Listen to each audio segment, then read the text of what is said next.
ఓం నమో నారాయణాయ.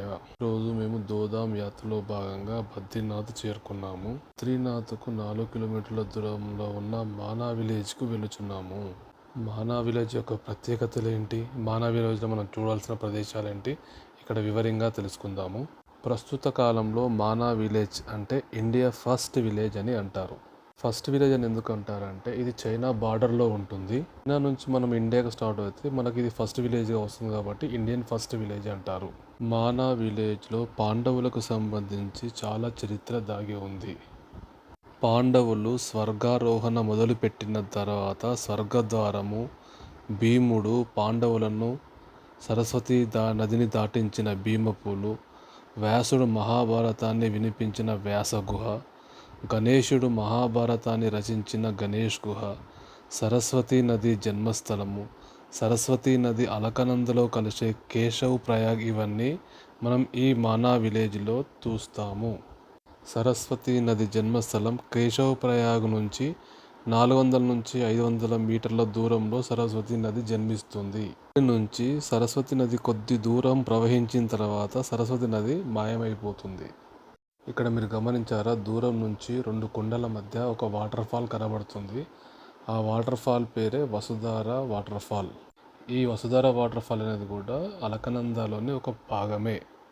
ఈ water falls చాలా పురాతనమైన ప్రసిద్ధి చెందిన వాటర్ ఫాల్స్. వసుధార వాటర్ ఫాల్కి సంబంధించి ఒక స్టోరీ ఉందండి. పాండవులు స్వర్గారోధనకు బయలుదేరే ముందు ఈ వసుధార వాటర్ ఫాల్స్లో స్నానం చేసి ఇక్కడ నుంచి స్వర్గానికి బయలుదేరతారని చరిత్ర చెబుతోంది. మనకి ఇక్కడ కనపడుతున్న ఈ పర్వతాలను ఏంటంటే నవనారాయణ పర్వతాలు అంటారు.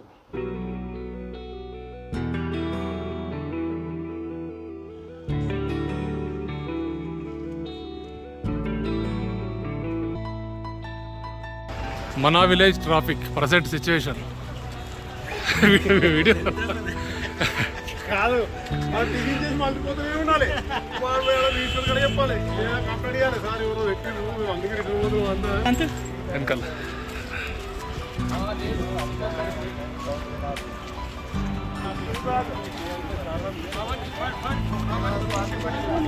సరే అటు పోతే మీరు పైదల వైరండి అని చెప్పి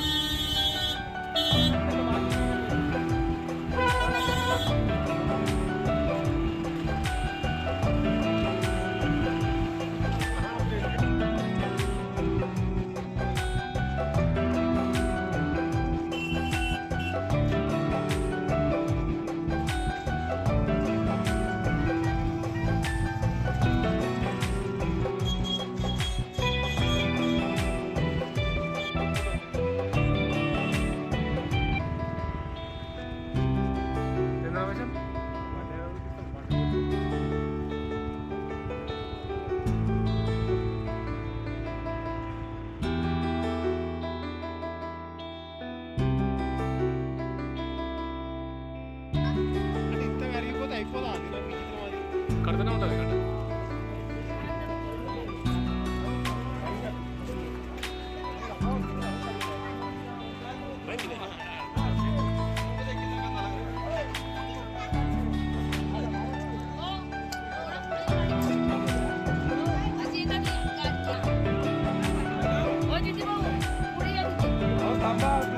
మనం ఇక్కడ మనా విలేజ్ ఎంట్రన్స్ అండి, ఇది గేట్ లోపలికి ఎంట్రీ అవుతున్నాం. మనా విలేజ్ లోపలికి వెళ్ళిన తర్వాత మనం ఈ కార్లలో తిరగలేమండి, కాలినడక ద్వారానే 4 నుంచి 5 కిలోమీటర్ల వరకు మనం తిరిగి చూడాల్సిన ప్రదేశాలు ఉంటాయండి.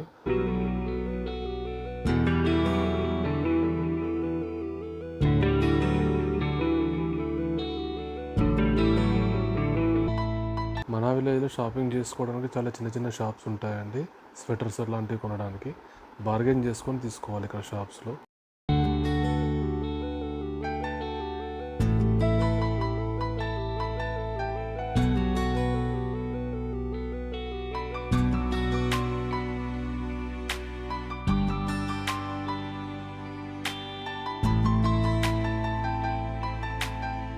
ఇక్కడ ఈ షాప్స్లో ఏంటంటే చిన్నపిల్లలకు మంకీ క్యాప్స్ కానీ స్వెటర్స్ కానీ చాలా బ్యూటిఫుల్గా ఉంటాయి. వీళ్ళు చేతితోటి తయారు చేస్తారండి, హ్యాండ్మేడ్.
మనం ఇక్కడ నుంచి లెఫ్ట్కి వెళ్తే భీంపూలు సరస్వతి వెళ్తాము. మనం రైట్ సైడ్ వెళ్ళి గణేష్ గుఫా, వ్యాస్ గుఫా చూసుకొని కేశవ ప్రయాగ్ చూడడానికి వెళ్తాం.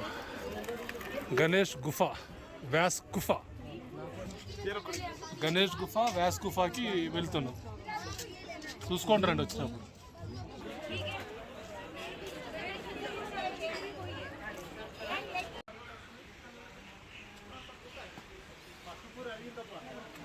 అరిగిందా?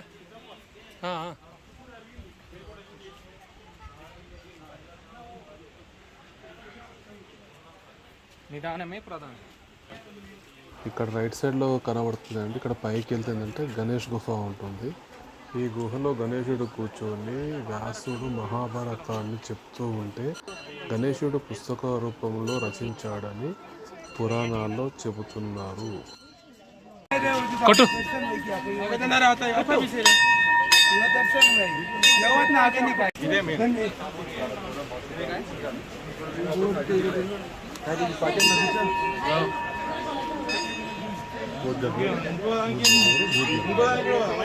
చేద్దామన్నా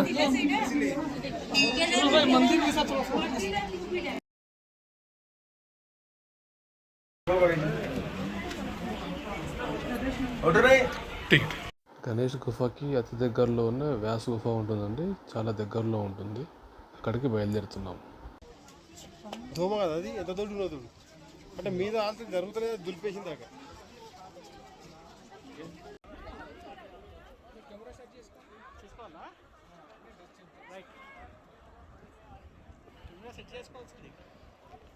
ఫ్లాష్ కావాలి, లైట్ పడుతుంది కదా, ఈ ముఖం ముందే లైట్ ఉండదు.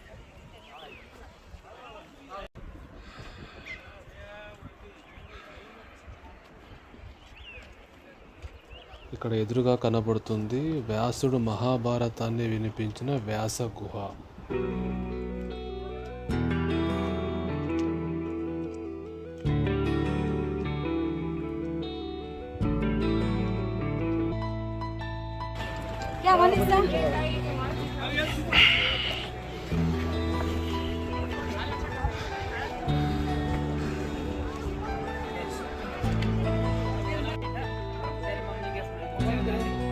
ఇక్కడ ఈ గుహలో వేదవ్యాసుడు 5000 సంవత్సరాల క్రితం నివసించి 4 వేదాలు వ్రాసినారు అని చరిత్ర చెబుతుంది. ఇక్కడ ఈ వ్యాస గుహలో విశేషం ఏమిటంటే ఒకదానిపై ఒకటి ఎన్నో పురాణ గ్రంథాలు పేర్చినట్టుగా ఈ గుహ పైకప్పు కనిపిస్తుంది. గుహలో 5000 సంవత్సరాల క్రితం చెక్కబడిన ఆ వ్యాసుడి యొక్క విగ్రహం కనిపిస్తుంది. ఈ విగ్రహం చాలా ఆకర్షణంగా కనిపిస్తుంది. ఈ గుహలోకి వెళ్ళినప్పుడు ఉన్న ప్రశాంతత చాలా పాజిటివ్ వైబ్స్తో ఉంటుంది. ఇది మాటల్లో చెప్పలేనిదండి. దాన్ని స్వయంగా అనుభవించితే కానీ తెలుస్తుంది.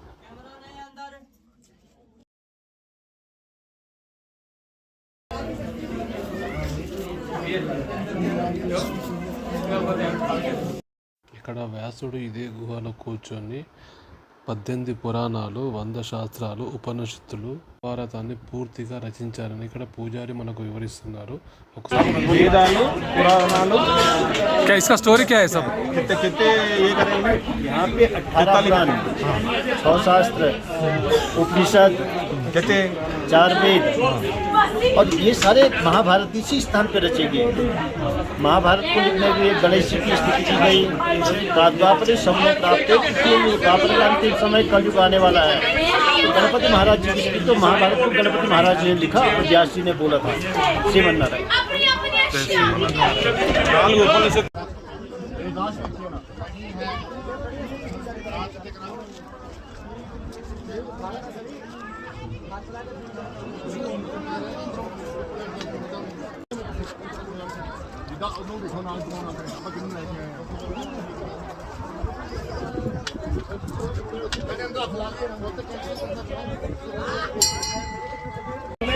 झंडा रुकी रिक्शा तो उत्थों आएगा ना।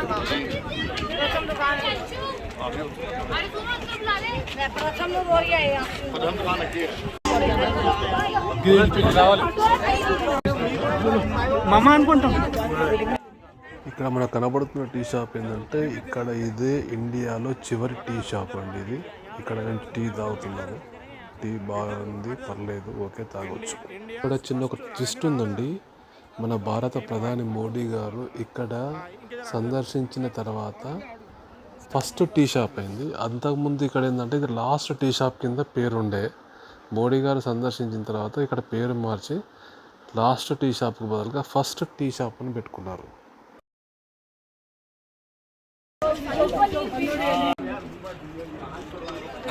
అదేసుకో. మనం ఇక్కడ నుంచి లెఫ్ట్కి వెళ్తే ఏంటంటే భీమ్ పూల్కి మరియు సరస్వతి జన్మస్థానానికి వెళ్తాము. చల్.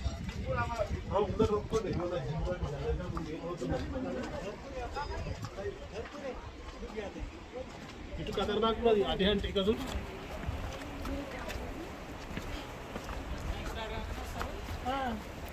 అంటే పర్మనెంట్ ఇవ్వలే వాళ్ళకు ఉంటాయేమో సార్. ఉన్నాయి వాళ్ళే ఉన్నాయి. అదే తాళం వేసుకుపోతారు. ఏమన్నా వర్షం లేకపోతే ये क्या है?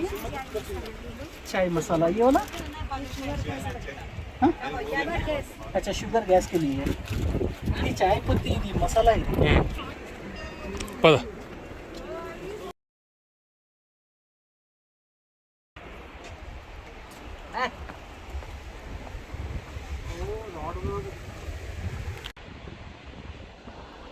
ఇక్కడ మనకు కనబడుతున్న నది సరస్వతి నది. ఇక్కడ జన్మించి ఒక 400 నుంచి 500 మీటర్లు ప్రవహించి ఈ సరస్వతి నది మాయమైపోతుంది.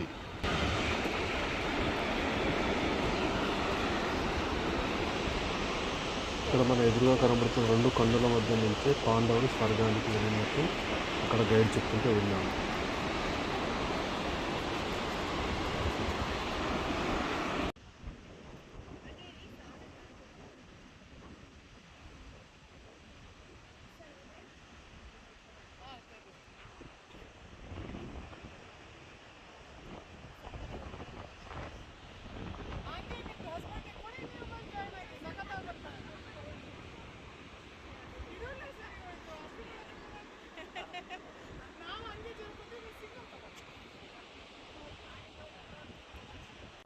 ఇక్కడ మనకు ఎదురుగా కనబడుతున్న మందిరమే సరస్వతి మందిరం అండి. సరస్వతి యొక్క జన్మస్థలం, సరస్వతి నది యొక్క జన్మస్థలం ఇక్కడే.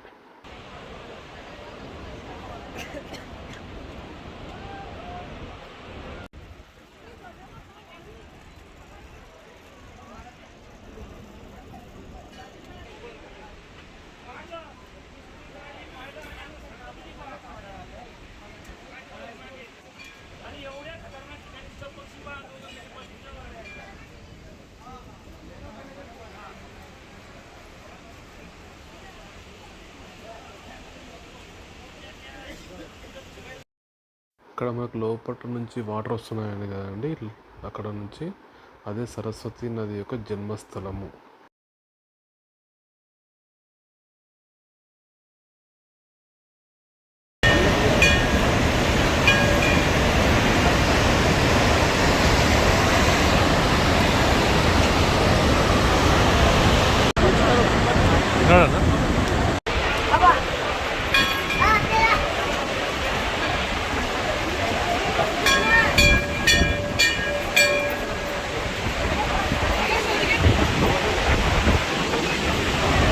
ఇక్కడ వీడియో తీయడం రిస్ట్రిక్టెడ్ అండి. ఆల్రెడీ పంతులు నాకు హెచ్చరించాడు, అందుకే ఆపేశాను. ఇక్కడ సరస్వతి మాత టెంపుల్లో విగ్రహాలు చాలా అందంగా ఉన్నాయండి, చాలా బ్యూటిఫుల్గా ఉన్నాయి. ఆ విగ్రహాలతో పాటు వేరే ఇతర విగ్రహాలు కూడా ఉన్నాయి, నాకు పేరు తెలియదు, చాలా అందంగా ఉన్నాయి.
కనబడుతున్న ఆర్చర్ నుంచి రైట్ సైడ్ ఉన్నదే భీమ్ పుల్.